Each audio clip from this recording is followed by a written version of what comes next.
have here is a very nice case from 1989, and it's in good condition, but inside, voila, a version 1 Deluxe Strat Plus in gunmetal blue with a maple fretboard.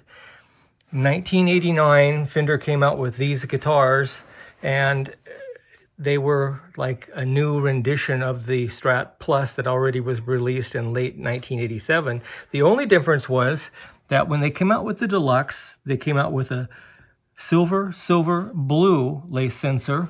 And for some strange reason, even though the standards were already set in their ways by the late 1980s, using shallow locking tuners, the Deluxe came out with the Spurzels again. And this has the black dot Spurzels on the back there. And oh, look at the back of that neck. It's silky smooth, no hairline cracks on the body. And this color is really a nice color. And these things you see right here, those are my halogen lights up on the ceiling. The body on this guitar is immaculate. Now, this is an iPhone. The color temperature changes a little bit depending on how close I get. So you can see it gets a little bit oranger there, and then it gets a little bit less orange. So the color's pretty accurate with this phone, but it does change depending on how close I get. I'm going to get into the version 1 Strat Pluses more in another video and explain what happened, but Lace Sensor Company, Anodyne Magnetics, basically were experimenting with new pickups, and so instead of having 3 golds, they had this silver blue.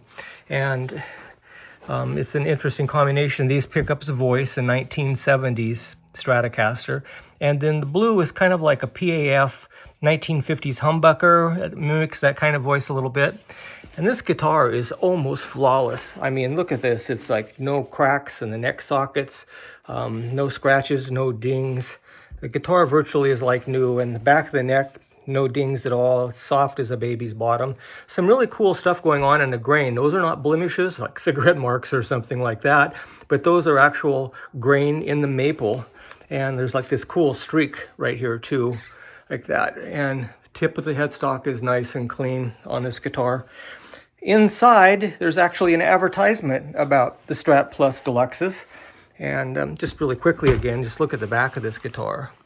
You see how there's just not even a pick scratch or belt scratch or anything on the back of this guitar. In fact, look at the pick guard. I'll get some reflection on it. No scratches on the pick guard.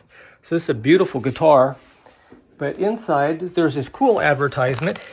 And I'll talk a little bit more about that in a second. But they are basically saying that they've come out with the new Deluxe. I think there's actually 2 pieces of paper in here, but talking about these new Deluxe Strat Pluses. Pretty interesting. Anyhow, and also in the case comes this extra spring. Now this guitar is a one of the very first Deluxes to come out of Fender because it was made in January 1989. And shortly after that, they started putting trim setters in it. And this guitar doesn't have a trim setter. It has 3 springs. So it came with this pouch with extra springs in case you wanted to go to a little bit heavier strings. So there's extra springs in here. These pouches are hard to find, by the way. And here's the original key for the case. Looks like somebody spilled something on this case. The case doesn't smell inside or have any kind of unusual odors or cigarette smells or anything like that. There's the original tremolo bar. And here's a strap that's a brand new strap that is a replica of the 1980s vintage Strats, and a polishing cloth, and also the type of strings that are on the guitar.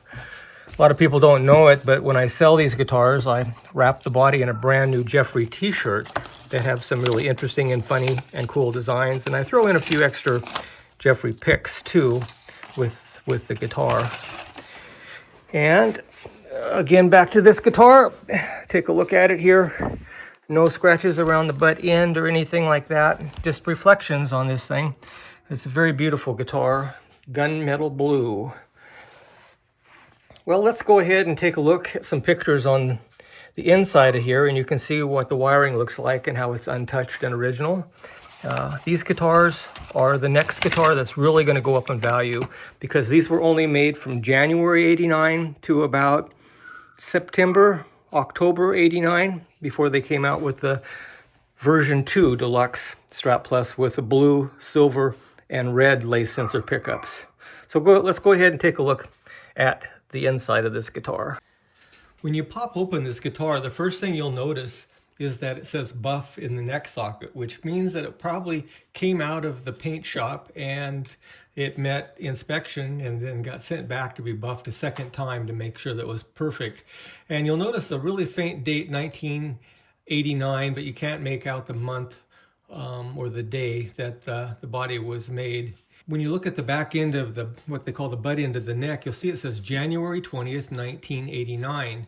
So this means that this was one of the very first Deluxe Strat Pluses to come off the assembly line, because these guitars were introduced the very first part of 1989, and they only lasted up until, I'm thinking, about August of 89, and then going into the fall of 89, they were gearing up to come out with the version 2 Deluxe Strat Plus, which had, you know, the different pickup configuration with the blue, silver, and red lace sensors. When you flip the neck over, you'll see that it was made by Jesus Yerby, J. Yerby. He went on to be a master builder and custom shop, did some very, very fine work. It seems like with all the higher end production guitars, they had their best builders on it. You'll notice also the funny looking little red apple that's got a little gremlin or worm sticking out of the top. That's a funny little inspection sticker saying this neck passed inspection. Looking at the pickups, you'll see that these are the older square-bottomed lace sensor pickups with the cross ground wire on the back. The bridge pickup is the blue. It's got a different serial number than the Mark of the Beast gold lace sensors that you see. And then it has the two silvers in the neck and in the bridge. You look carefully at the wiring is all stock, and it even has the original switch. But this guitar has seen very little playing in its life, and it's in excellent condition. I think it's kind of funny how they used a little piece of masking tape to write an inspection number on it, and then they used it to hold the wires together. I've had people say, I opened my guitar and there was Scotch tape wrapped around the wires. I wonder who would have done that. Well, the builders at Fender's did that. If you go over to my website and click on the menus on the left-hand side, you'll see that there's a menu for Strat Plus Deluxe. And there I have a whole page dedicated to these guitars. Right in the top of the page, I show all the different colors. This website's full of information on this particular type of guitar. And the early ones that came out were all really cool colors. You know, there's that advertisement again. And the early ones were Bahama Green and Fiesta Red, and for some reason they use those on the version 1s quite frequently. Gunmetal Blue, like this guitar, was not uncommon to see, like Dusty Rose and Raspberry and Graffiti Yellow and Torino Red and Pewter were some of the colors that were released. Now, if you go to my website, you'll find that you can actually download the sales manuals for these guitars and get all the color codes for the different colors and what colors were released on every different year of the guitar. Like this website also shows you the transitions that took place with the Deluxe Strat Pluses. There's a whole section on there about the blend to bridge, and I show for every single change that took place with the Deluxe Strat Pluses, the different kinds of configurations and colors that each one of those came out with. No pick scratches on the pick guard. Lettering is near perfect except for just slight rubbing right there.